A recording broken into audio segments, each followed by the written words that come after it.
Hello and welcome to Enlightened Empaths, your community for the spiritually awakened. We are so happy to be with you this week and happy that Mercury is no longer in retrograde. Doesn't it feel better already, Denise? It does. It was a rough stretch. It was a It, really rough stretch. it really was. The energy in July was just so intense. So I'm happy that we are in August. I hope you all are having a beautiful, joyful start to your month as well. This week, we're going to be doing our chatty show based on a question we received from a listener. I did reach out to her and I got her permission to share her question, but I'm going to share her question without giving her name or any details about who she is away because it's a very, very personal question. But I asked her if I could share it with all of you because I think it's a question any of us could have written at different points in our life. Don't you agree? Very much so.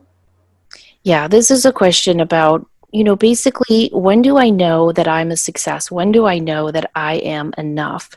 So here's what she wrote. Hello, I am so glad I found your Facebook page. I have been listening to the podcast at the suggestion of a friend, and they have been super helpful. I'm learning how to be more grateful for what I have and learn how to surrender. What I seem to struggle with the most is job finances. I recently earned my doctorate degree and have had a successful career in my field for 18 years. I struggled so much during the doctoral process, but persevered and finished. However, I don't see all these doors that were supposed to open up for me that I kept hearing about through the doctoral process. I'm trying to learn how to surrender thanks to that podcast you all did and just hold the belief that it's not time for me to enter into a professorship just yet. As hard as it is, I am learning. However, self-confidence is something I've always lacked. I'm working on that, but it will definitely need guidance. This sounds odd, but I don't really feel all that successful. My 20-year high school reunion is this week, and I don't have the courage to go. I thought my life would be different 20 years after high school. And really, I don't feel like I'm any different than that insecure 17-year-old whom everyone made fun of. How exactly do I get over this? Through listening to your podcast on ego versus intuition, I now know what these feelings are. However, it's hard to overcome them at times. The best way I can describe it is this. Everyone is at this wonderful party, at a beautiful house, and then there's me. I'm always on the outside looking in. I have felt that way my whole life. It doesn't matter how many degrees I have. How do I get to know the point where I am enough? Wow. That question just has really stayed on my heart. I have included her in my prayers, and I think that question stays on my heart because it's a question I know I've struggled with. When do I know I'm enough? But that feeling of being on the outside and looking in, don't you think more people than not can resonate with that description she gave so beautifully? Unbelievably so, but also more, as weird as it sounds, more and more so lately. It seems like so many of us as empaths is highly sensitive. And even though she had a successful career for 18 years and out of school for 20, that puts her in a certain age demographic. This seems to be across the board for people that are younger, older. There's something energetic with all of this going on right now that's very, very intense. I agree. And I also think our childhood is rooted so much in issues that we deal with throughout our adult life. And I was listening to a psychologist speak about this on another podcast I listened to, and she was saying that childhood events and labels stay with us because everything when we're a kid is a first. And Mm-hmm. all of our first stay with us. You remember your first day of school, your first kiss, your first everything. And so I wonder if she still feels like that awkward 17-year-old because it's one of her first. The first time we feel like an outsider, the first time we realize, oh, we aren't cool or popular. All of those first, I do think, stay with us. And I think in order to get through that feeling and to learn that you are enough just as you are is one of the hardest but most important lessons we can try to learn in our lifetime. If you strip away all of the labels, all the doctoral degrees, all of the accolades, who are you? And is that enough? Okay, but then there's the whole part that more degrees, higher level of achievement, that's socially applauded. That is what is seen as success. That's what's seen as you've made it. And you and I have talked about this a lot, and I think we've mentioned it on other shows of that was an area of our lives where we were always very, very successful. It came easily to us. Get the extra degree, get the extra graduate work, get the extra, and that was validation for us that we were smart enough. But also that's very socially accepted. Like, oh, you have an advanced degree and blah, blah, blah, is it gives you some kind of standing in the community, which doesn't match up with how we feel about ourselves. Right. It's just a label. Right. It's like that story I think I've told before. I was at a teaching conference in my late 20s, early 30s. And you know how they do those, what are they called when they warm you up and do little icebreakers? Icebreakers, yeah. So she Icebreakers. did this icebreaker. I do too. And it was just, it was a blank sheet of paper with a circle and little lines coming out of the circle. And she said, put your name in the center of the circle and then tell us who you are in the lines coming out from the circle. So like picture a sun with rays. So I wrote Samantha in the circle, and on the little rays coming out of the circle, I wrote wife, teacher, daughter, sister, mother, writer, all these things. And this older teacher was sitting next to me, and she looked over at it when we had to share, and she said, that's not who you are. And I said, no, it is, really. I'm a teacher, and I'm a mom, and I'm a wife. And she goes, no. Those are your labels. Who are you? Oh. And that just has stayed with me for a long time, to the point where I do that exercise a lot, especially around the new year. And sometimes it's hard to fill in those lines and not lean into the labels. Don't you think we comfort ourselves with those labels often? Oh, very much so. Very, very much so, because it's a way to identify and feel like we belong to something. So how can someone like her or us or anyone listening start to feel that they are enough? I know for me, I always will read these stories. You know, I subscribe to the Earth Angels magazine. I love that little magazine. Mm-hmm. It comes every month, and it's filled with stories of people helping others and some people who have had angelic encounters. And I always read these stories where they'll say, I wasn't feeling like I was enough, or I wasn't feeling that I was lovable. And then I opened up the Bible and I realized that Jesus loved me and everything has been perfect ever since. And I always envy those people, because I've never been able to lean into even labels like that, like I'm a Christian, or because maybe I just overthink things. I don't know, but I've never. Do you know what I'm trying to say? Have you ever heard of people who will just have this one aha moment, whether it's connected to meeting the love of their life or falling in love with their faith, and suddenly everything's okay forever? Right. I don't know that that's possible for empaths who think deeply about so many things. I think that we are so awake and aware in a way that the average person isn't. And I do not mean that in a, aren't we better than everyone else? No, not ego-based, no. No, it's like if you read The Wizard of Oz, not the movie, but if you read the actual book, he describes how everyone who lives in Oz has to wear these green glasses. And Dorothy and her little friends do not have the green glasses. So they see the wizard behind the screen. They see everything for what it is.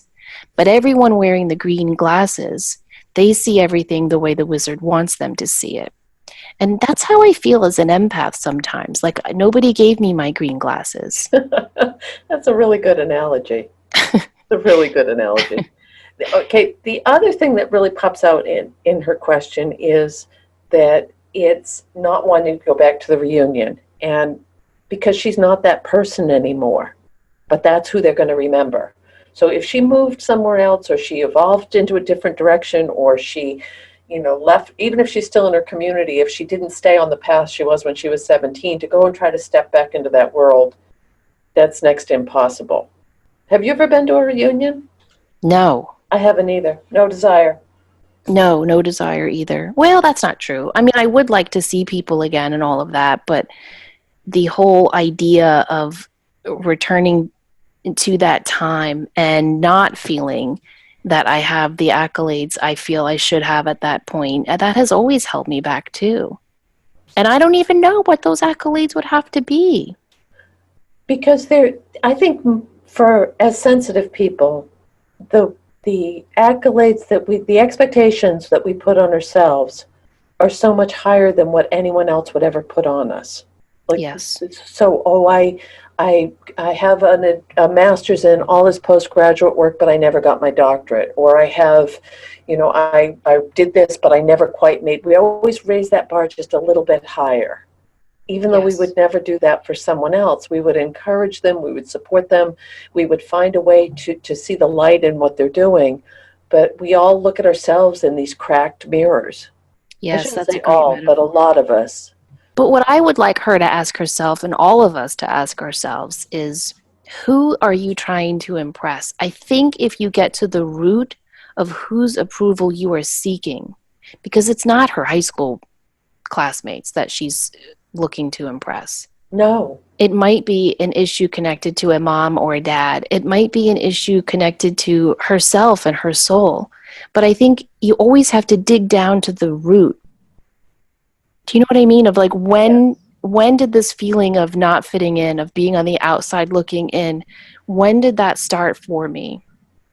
And so when I say who are you trying to impress, I don't mean she's trying to impress Yeah. anyone. I just mean like who can give you the approval, the worthiness that you seek. Now, I don't think even a parent can do it. I don't even think God can do it. I think we have to do it for ourselves.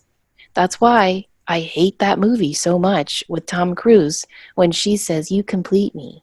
Hmm. Because nobody can complete you. Only we can complete us. We have to find that worthiness in our soul. I don't know that I've ever met anyone who has it. I really don't. I've had clients for years and years and years, and some of them almost feel like friends. And so some of the ones I've had since the beginning have friended me on Facebook. And so I know about their personal life because they'll pop up on my Facebook feed. And it looks so perfect and beautiful and wonderful. And then they'll call me for a phone reading, and a lot of not so perfect and beautiful stuff might be going on in their life because that's life. Right. But we look at what we see that people are projecting out into the world. We look at the beautiful picture that people feel safe enough to share in person or on social media, and we believe that's the reality of their life. But I don't know, being an intuitive, Denise, I have often said, is a lot like being a priest in a way. And please, little Catholic God up there, don't send me to hell for saying that. But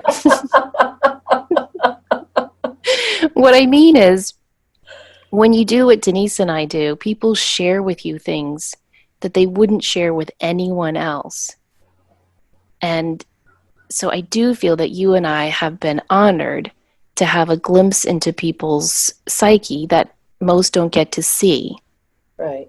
And so from that vantage view, I'm saying, I don't know that I have ever met anyone who, with all authenticity, has said, I am perfect and worthy and whole just as I am. Now, I think we can all feel that in moments. I agree. And I also think if people have recovered from a debilitating illness, if they've escaped an accident, if they've made it through trauma, I think that those are pivotal. I think those are very pivotal with bringing more gratitude. And I mean, she made a beautiful line about being very grateful, and she knows that she's worked hard and she has a successful career.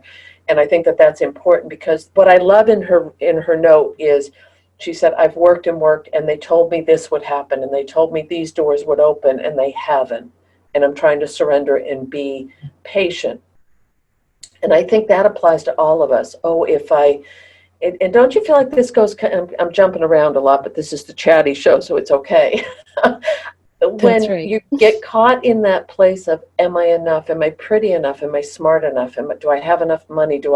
It's always, the real cute clue in all of this is that enough word, because she's using it as money and finances and career and all of these things, but until we can find our own self-worth.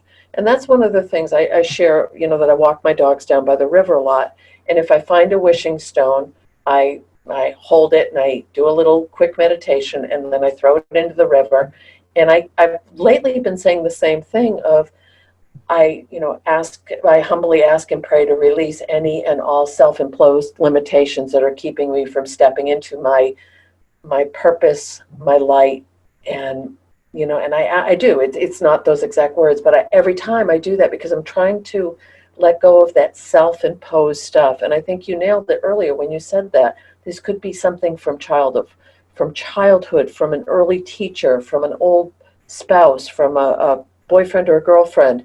It could be something said in random that really registered with you. But until we release it from ourselves, through ourselves, by ourselves, I don't think it budges. No, I don't either.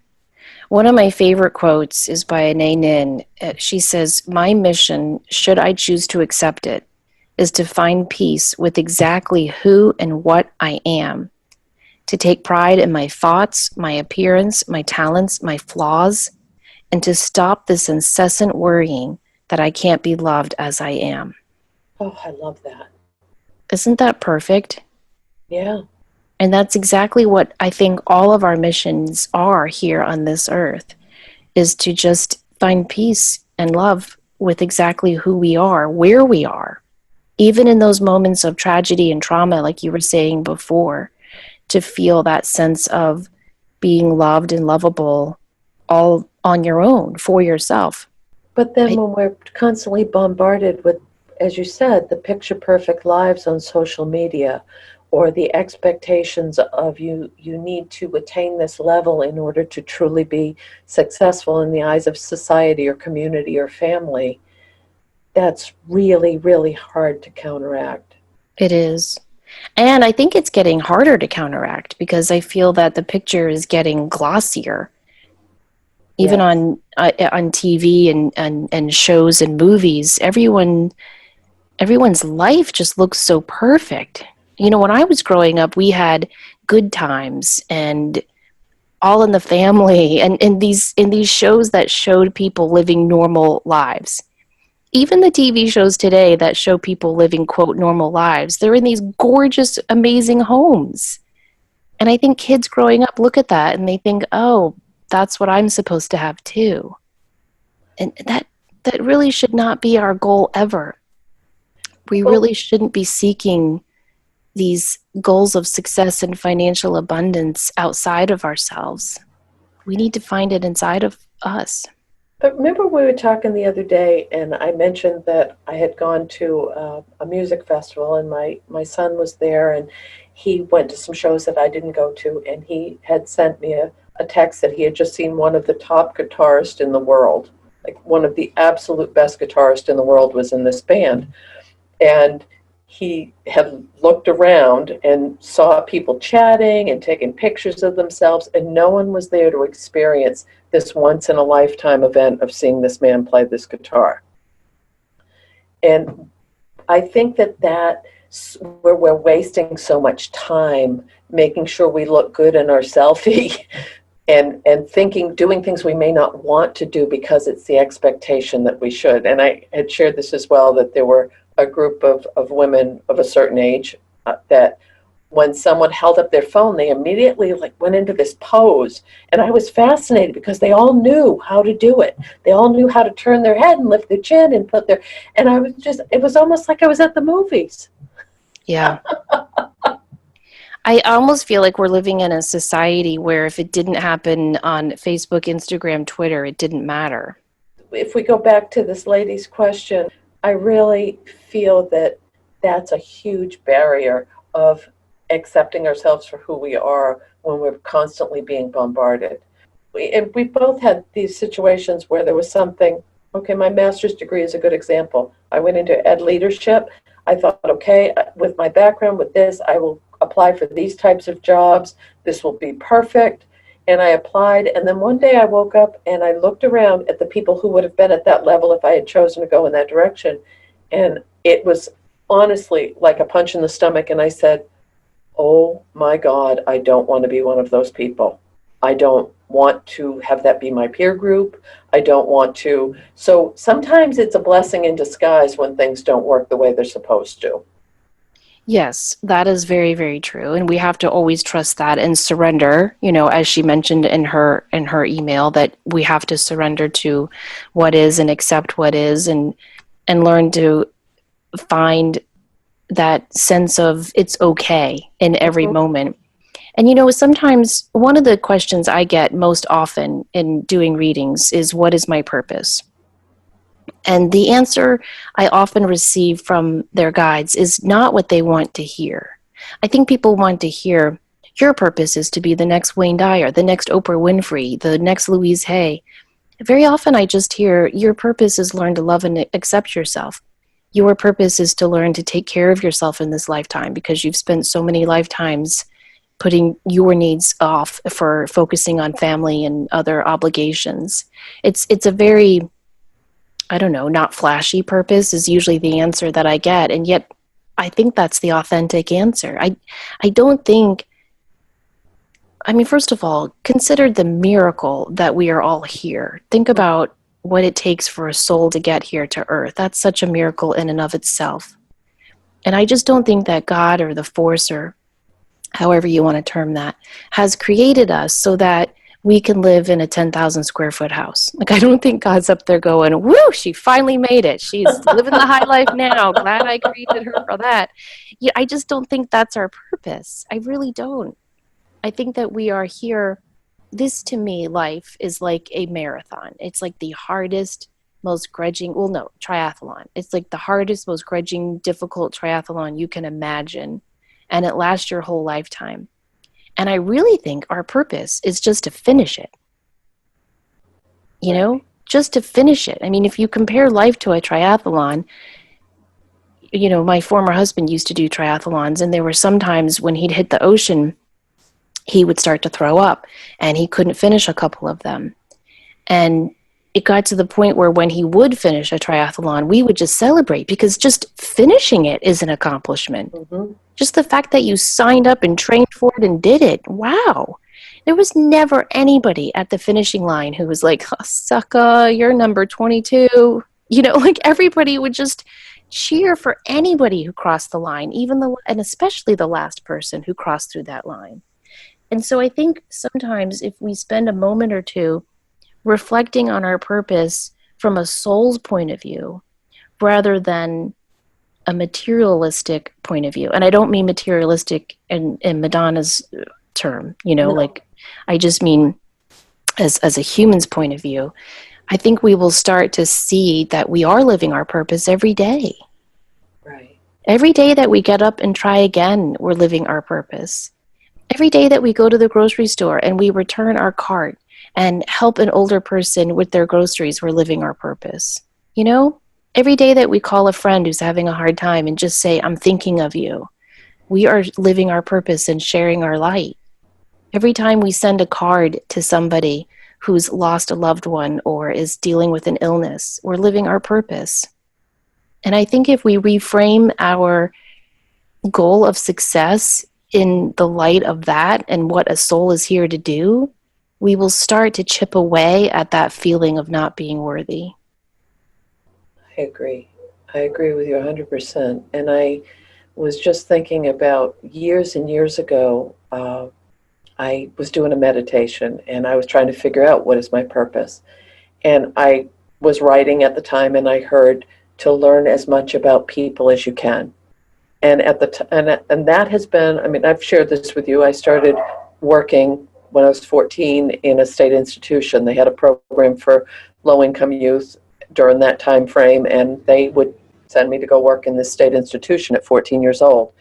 And it's been nursing homes and group homes and special ed and waitressing and bartending and even doing this work. It's always been about all of the fascinating and amazing facets of society and how people interact. And even my degree was in emotional disturbance and special education. I was as a behaviorist. Why do some people, there's always a catalyst for a behavior and a reaction, and but that aligned, when you look at it, step back and look at it, that aligns so much with what came through in that meditation. It, Yes.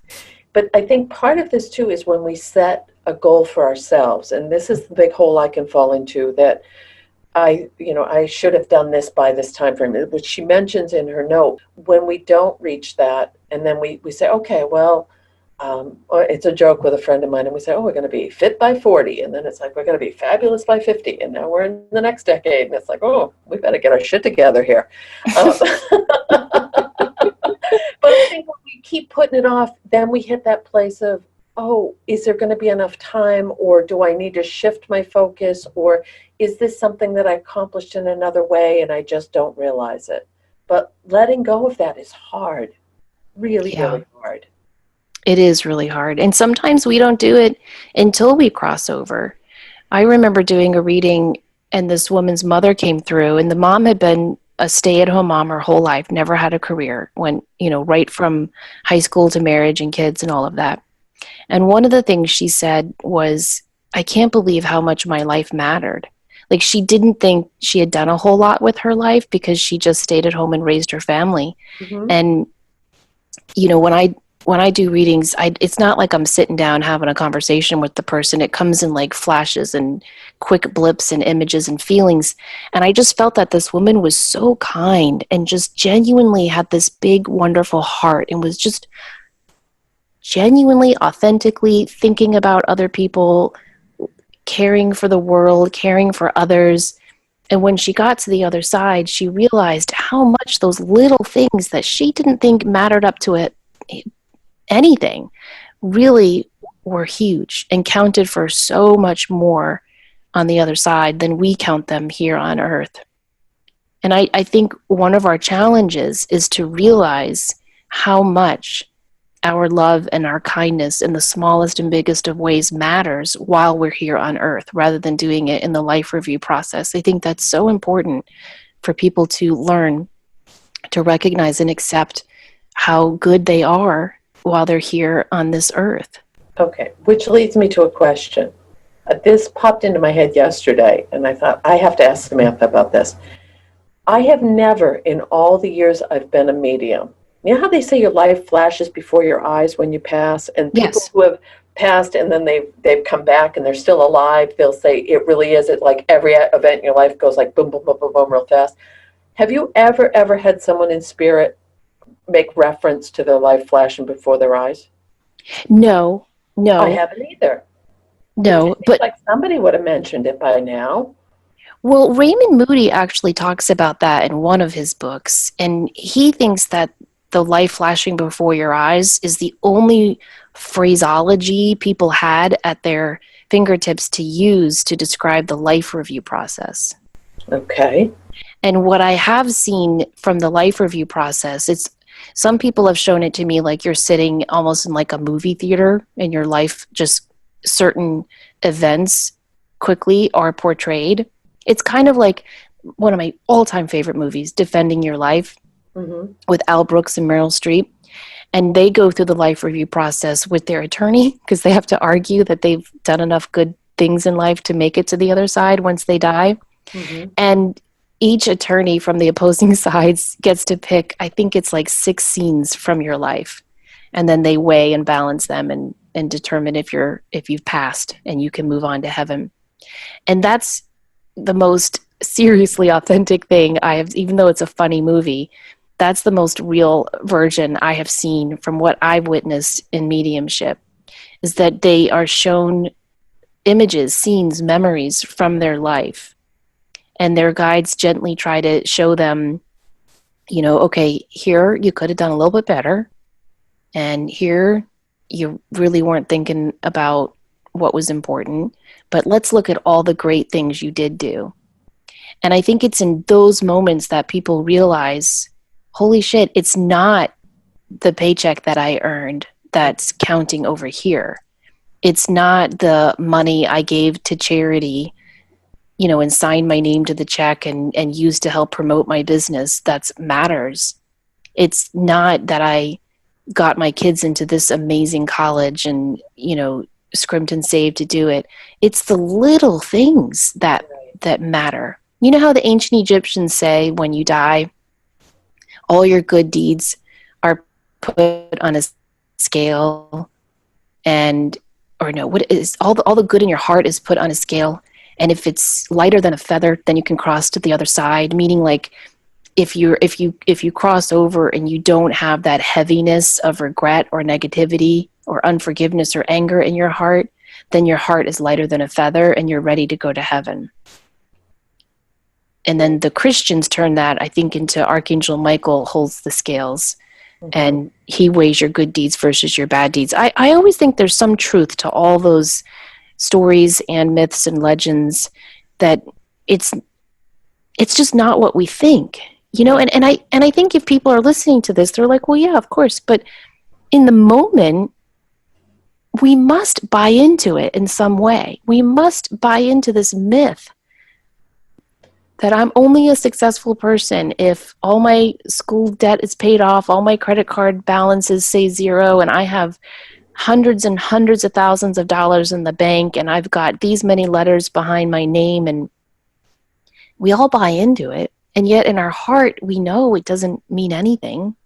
No. And I've also heard with Life Review is that you feel everything that so if you've been cruel to someone, you'll feel that level of cruelty at an expanded level, so 10 times more. Also, all the kind things, you'll feel that kindness come back. We really don't know the impact we're having on people.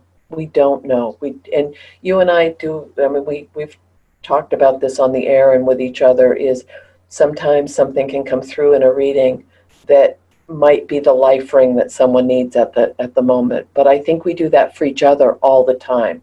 We make a comment, or we hold a door, and it's exactly what you were just saying earlier in the show about those are the things that matter. It's about opening your heart and being kind, but also reflecting that back to yourself and saying, yes, I'm okay. And back in, was it the 70s, that book, I'm Okay, You're Okay? right, It was a right. huge deal. And then someone wrote passages about different parts of your life. But until, in my soul, I think until we internalize that on some level to really believe it, it doesn't work. No. And here's the thing, though, that I've learned, and look, this could be true or not, but it's helped me. It's okay if you only learn it in moments. Yes. Nothing is sustainable in this lifetime. Everything is fleeting. Happiness is fleeting. Success is fleeting. But so is sadness and anger and depression. If we learn to accept these emotions and give them the time and attention that they deserve. So you might be able to feel worthy and lovable one day, and then the next day you might have a crappy day, and you don't feel it. Don't beat yourself up and think, well, this isn't working. Just try again. Every single day, just try again. With the Life Review, when you were saying that people are shown how their actions made others feel, I was shown in this really powerful dream experience that they're also shown the ripple effects. Oh. I know I've shared before in the show, my former husband was a police officer. He was shot by a really bad guy and suffered an anoxic brain injury. And it took me, well, I still am working on forgiving the shooter. There are years I'll think, oh, I've done it, I've forgiven him. And then something will happen and I'll get pissed at that guy all over again. And so during this one time, I was really trying to work on forgiving this guy who tried so hard to kill him. And I had this dream, and I was just in this empty room, and that shooter guy was there, and my guide was there. I never see my guide in these dreams, which annoys me, but I always feel him standing right behind me, and he always has his hands on my shoulders. Ooh. And the man said, "Who knew one bullet could travel so far?" Wow. And it was so interesting because what he showed me was he didn't understand that that one bullet would affect not only Mike, but me, my kids, Mike's parents, Mike's siblings, other police officers, the shooter's family, they're dealing with all of that. And so he was showing how he was dealing with that whole process. And I did hold his hand in that dream. And I did say, it's okay. Now, I don't know that I feel that way some days, but I'll tell you something weird. My oldest daughter is applying for college, Mm-hmm. and she came into my room the other night and said, will you just read over my college essay? She said, I decided to write about daddy's shooting and just say how like it taught me to be strong and to just get up for another day and survive and to keep fighting and blah, blah, blah. I said, okay. The first line of her essay is, who knew one bullet could travel so far? Oh, that just gave me willies from head to toe. I know. Isn't that wild? Wow. So I do think when they have that life review process, not only do they feel the emotions, good and bad, that they inflicted on others, but I also think, and I do believe it's hard for us to understand it because we exist in linear time, but I do believe that they are made to understand the ripple effects of those deeds. Because we don't know how far those ripple effects go for our good deeds and our bad deeds, Right. how much they impact people. So when we're thinking about worthiness and self-love and all of that, I just don't think we can look to anyone to provide that answer. And I feel like a heretic saying this, but I don't think God can fill that. I don't think any religious being can fill that. I don't think a soulmate can fill it, a successful job, a huge win in the lottery. I just don't think any of it can fill that. Only us, only our heart can fill that space with the knowledge that we are enough just as we are. And it's also giving ourselves permission to be who we really are and not to fall into the comparison, to fall into, because if you're coming from a place of your genuine light, it cannot be replicated. So if you get into the, well, I can't be an artist because there are so many artists in the world that are struggling, those artists are not bringing what you're bringing to the table. And once you align with your truth, it can't be. It's as unique as a thumbprint. And I've shared this with some people in readings, and I've shared this with you and some friends. Is that so many of us as empaths, as highly sensitive people, as intuitives, as whatever again label we want to put on that, there has been so much struggle, loss, grief, insecurity, instability, fear, family of origin issues, narcissism. It goes on and on and on.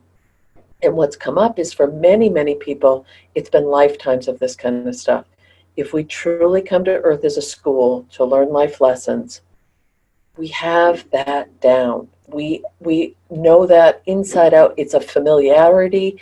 There's a security to that because we know how to navigate it. So few of us know how to live in a place of joy, abundance, wealth, happiness. And I, in my feeble mind, really do believe that's what we need to focus on. And for you, it might be writing a book. Someone else, it might be, taking a hike, or it might be, but it's never about exactly what you said earlier about 100,000 in the bank or this college or this degree, but it's about emotion. I agree so much. I have a client who's also a dear friend now, and she got really into cryptocurrency. Remember that a couple of Yeah. summers back? Okay. And it was fascinating listening to her. I do not have the genius brain that she does to understand all that she was saying, but I tried. And what she was saying was that if this really does take off, we could actually live in a society where money isn't an issue. And when I hung up the phone with her, I just sat down for a long time and I tried to think about a life without money where it wasn't needed. And it led me into this wonderful realization of like, okay, Samantha, if you didn't need money, what would you do every day? And if you think about it in that way, it really will lead you to start to discover your own purpose for being here. If you think about what would I do every day if I didn't need money? And it helped me to focus on what my true loves really, really were. But I do have another quote based on what you were saying too. It's Okay. E. E. Cummings. To be nobody but yourself in a world which is doing its best night and day to make you everybody else means to fight the hardest battle which any human being can fight. Never stop fighting. I love E. E. Cummings. I do too. I carry you in my heart. That's my favorite one. But really, don't you think that is the hardest fight we can fight, is to just be ourselves and to see ourselves as enough just as we are? And not worry so much about what imprint we're making on what our accomplishments are, because they really don't define who we are. Right. Or what legacy we're leaving, or all of Right. that. Yeah. And to just focus on the here and now, and our soul's growth and our soul's progress. Something fun to do that helps me a lot when I get in those moments is I will read or listen to memoirs. I find it fascinating to look at people's lives, kind of like you were saying before, and to look at how other people have traversed their own personal struggles. I find it comforting and insightful, and it helps me to remember, how she described herself as feeling on the outside looking in. Yes. When you read other people's memoirs, you realize we're all on the outside looking in. That's how we all feel. And now there's even a name for it, imposter syndrome, Right. because so many people feel that way, that they're, not fitting in, that they're not enough, that they're not in the in group, or whatever nonsense phrase you want to put in there. And so reading memoirs really has helped me. And I know it sounds like a simple thing to do, but it's a good exercise. And to think about your perspective. Like if you gave me any famous person that I knew a little bit about, I could show you two different ways to look at their life. Mm-hmm. Like take I don't know, John F. Kennedy, right? Wouldn't you think until he was murdered that he had a very successful life? Right. Like grew up in this wonderful, wealthy, well-known family, became a war hero, was a congressman or a senator, and then became president, had this beautiful wife, had these two beautiful children. In the 3 short years he was our president, he got a lot of shit done, like he did a lot of good things. And yet you can, if John F. Kennedy were having a bad day, he could look at it from a totally different angle. He was riddled with health issues. I mean, he was in so much pain every day. His doctor, who has now been nicknamed Dr. Feelgood, had to inject him with drugs just so he could get through each day. Mm-hmm. He had this terrible sex addiction, which I think was rooted in this competitive family of always having to do more and be more. And so he was constantly cheating on his wife. He was pissing off everybody when he was president. That's why no one really knows who shot him. Was it Cuba? Was it the mafia? Who knows? Because he was making everybody so mad. He lost a child while he was in the White House. He lost his older brother. He lost his sister. His father was mean and cruel and refused to give love. I mean, there's so much tragedy there. And yet, I think most people would say he was a successful person and led a good life. But you can take any life and twist it that way. Look at Beyonce. I mean, everyone looks at Beyonce and they're like, holy shit, she's got it all going on. Even her husband cheated on her. How do you cheat on Beyonce? I mean, really. So that's all I'm saying, is that it's all perspective. And some days you're going to look at your life and go, whew, look at me, I'm doing okay. And other days you're going to wake up and you're going to feel like the gum stuck to the bottom of your sneaker. Mm-hmm. And so you've got to keep your perspective in the right light. And this is a hard one, and it doesn't matter what your situation is, find some way to take one brave little step towards who you really are. And that sounds altruistic, and then I'm going to click my heels together 3 times. But truly, it doesn't matter if it's a physical goal, a mental goal, an emotional goal. Get out of your comfort zone just a little bit to take one step towards what really resonates with who you are as an individual on the planet. I think that that's a key part of this as well. Yes. And one step. I read this article and it was like 10 things you should do every day to feel great. Denise, if I did all 10 of those things, it would take 26 hours, not 24 hours. Right. It was like, you should read for 1 hour a day. You should meditate for 1 hour a day. You should exercise for 1 hour a day. Cook healthy foods. Call at least 3 friends every day. It went on and on and on. I'm like, who has time to do all of this every day? But you're right. Do one concrete, constructive step each day. And it can be the same step until you feel Sure. comfortable with it. It doesn't have to be over the top. I do think that it's this tricky balance when we're learning to love ourselves. Because I know for me, and I think for most people, I feel really, really good when I'm helping others. Mm-hmm. It gives me a rush. I like to be helpful and kind and nurturing to other people. But I can get too involved in that. And it can be a way to distract me from my own stuff going on in my own life. So I have to be really careful with that balance. I have to be generous and kind and giving to other people, but I also have to remind myself to practice that sacred selfishness. So I always try to do things for myself each day. And I feel like my days get busier each day. I thought once my kids were teenagers, it would get easier. But that's not actually true. No. There's so much busyness all the time. And so just carving out 30 minutes to meditate for myself, 45 minutes to walk alone through my neighborhood, just taking a little bit of time for myself each day, that's my one step. Mm-hmm. But if I do it in tandem with doing something nice for other people, if I can do that and keep it in balance, I'm a happy person. That balance is hard though, don't you think? It's incredibly hard, but I do think that those are stepping stones to bringing the balance in and the surrender that this lady is trying so hard to find in the note that she sent.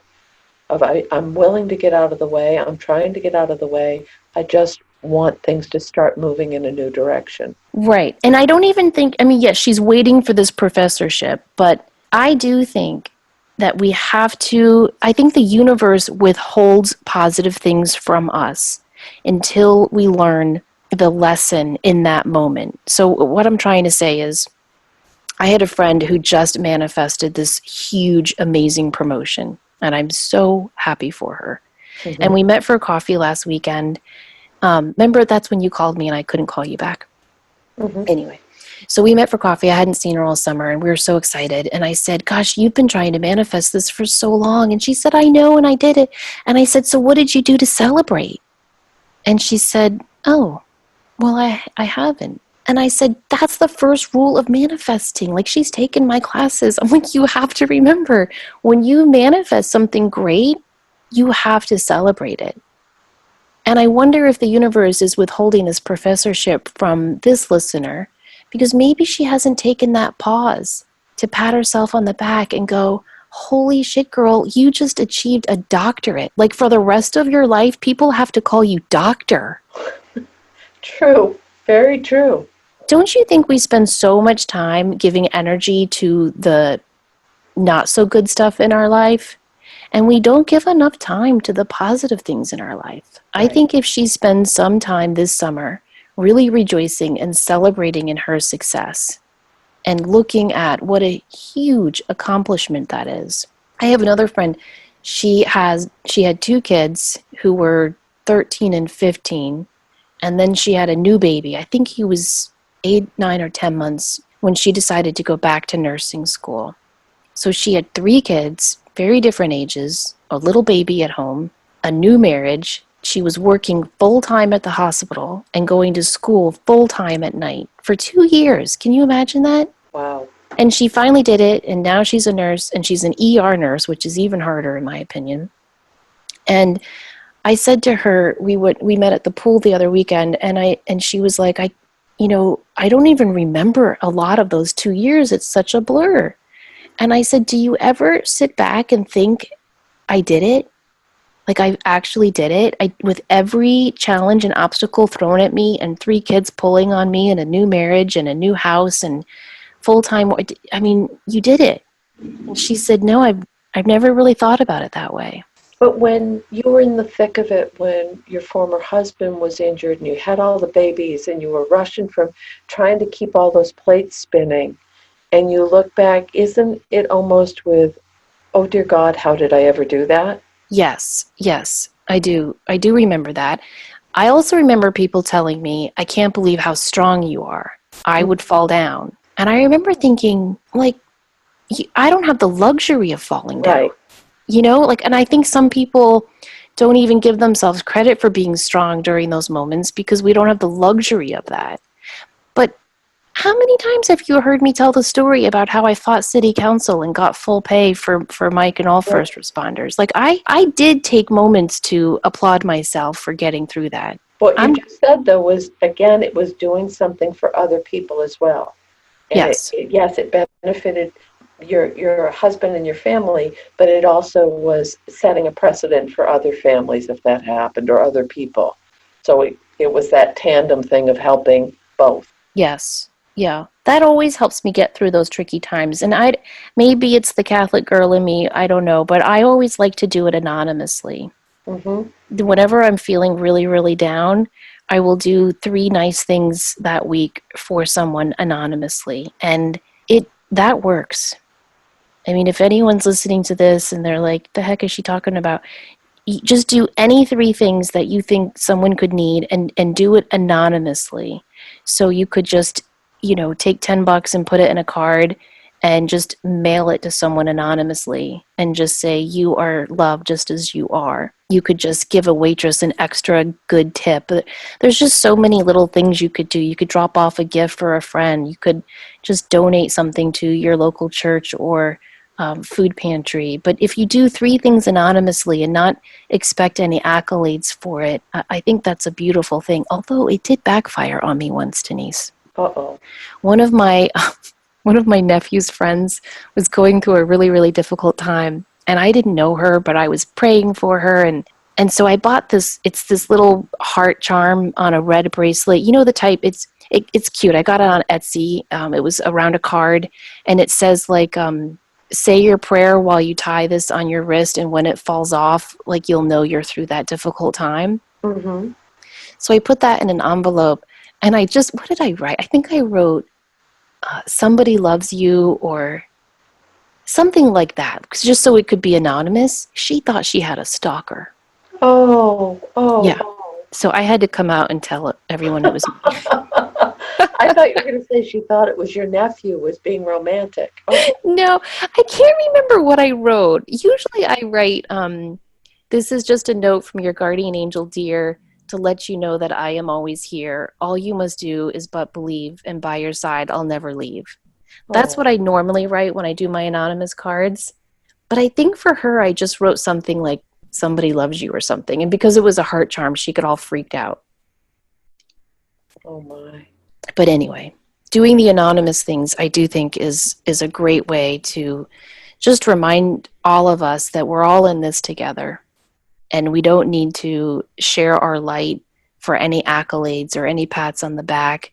We just share our light because we are worthy of that joy we get from giving, and the people we're giving to are worthy of the joy they will hopefully receive. That's beautiful. Do you think I don't think we have answered her question. I Do you don't think? think we have either, but I think we've touched on a lot of other things that are so relevant for all of us right now. It's such a transitional time. Oh my goodness, it's so transitional. And I mean, we can go into astrology, we can go into energetics, we can go into fifth dimension, we can go into age related transition times. But truly, I think as a whole on the planet, there is so much happening all the time that as sensitive people, it's sometimes like just getting hit with hail because it's constant. And to take a step back from that and say, what can I do to take care of me today? That's sometimes all we have. Yeah, I agree. And I do think the energy is very intense right now, but I don't think this is why she's feeling that way. I think it's a centuries old problem. I mean, if you've read Mother Teresa's diary that they published a couple of years ago, she had incredible moments of doubt where she wondered if she was doing a bit of good in the world. Mm-hmm. That blew me away when I read that. Elie Wiesel, the Holocaust survivor who wrote the phenomenal book Night, he has had moments of doubt of, has my work impacted anyone? Thomas Jefferson had moments where he thought, what good have I done? I mean, that's why I say like reading biographies and memoirs is so helpful, because it reminds us that we are all in this together. We all do feel this way. And that's it's the just, human part. yes, that's the human struggle.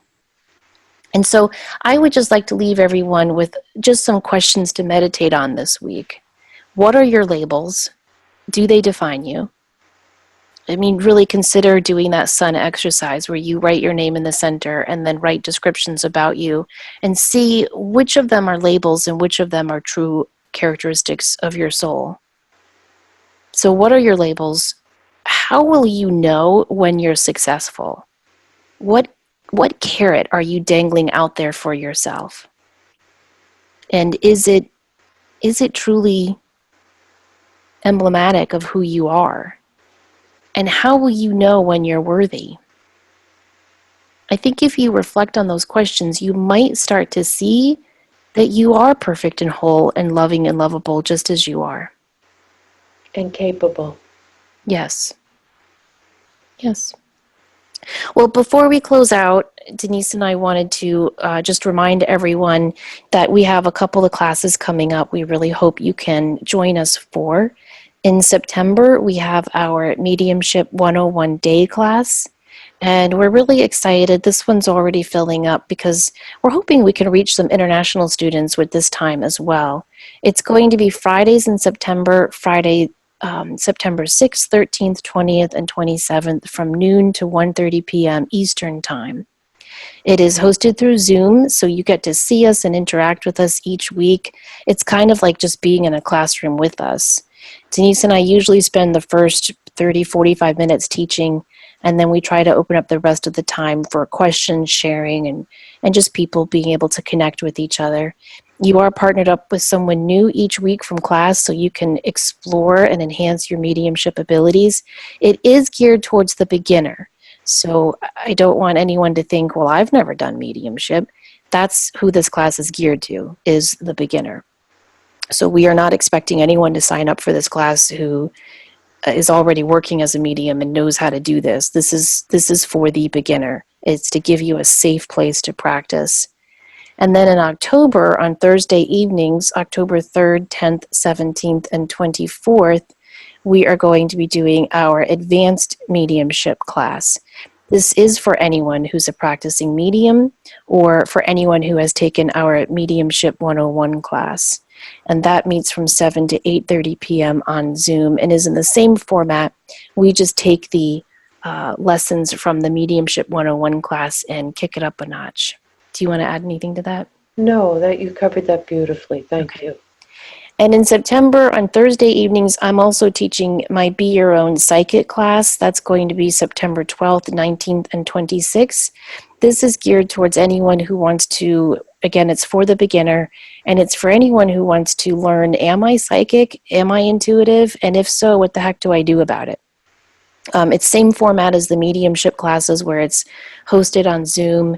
You're partnered up with someone new each week, and you will learn how to open and close your chakras, how to connect with your guides, how to tune in to someone's name to get information, how to scan their chakras and look into their aura and try to pick up information. The nice thing about all of these classes is Denise and I record them, and they are emailed to your inbox the very next day. So if you can't make one or two of the classes, it's totally fine. You can still participate in the class and get the recording. The only participation that is mandatory is connecting with your partner each week for those exercises.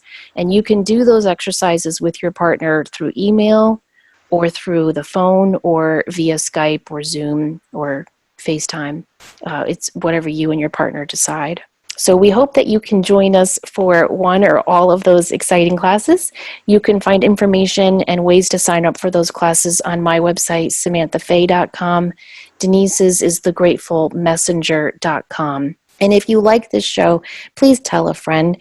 iTunes is doing something weird right now with their categories, and so it's really hard for people to find podcasts until iTunes goes through these growing pains. So if you like the show, we'd appreciate it if you would like us and subscribe to us and leave us a review if you have time. That really helps people to find our show. Or tell a friend. if someone you think would be helped by listening to this episode.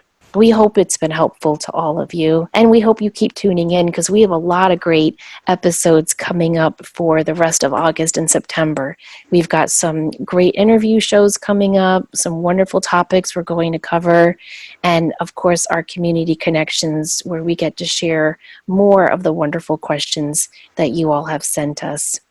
So everybody, have a great week. Please remember that you are worthy, perfect, and whole just as you are. As always, don't forget to show up, do great work, share your light. Take care.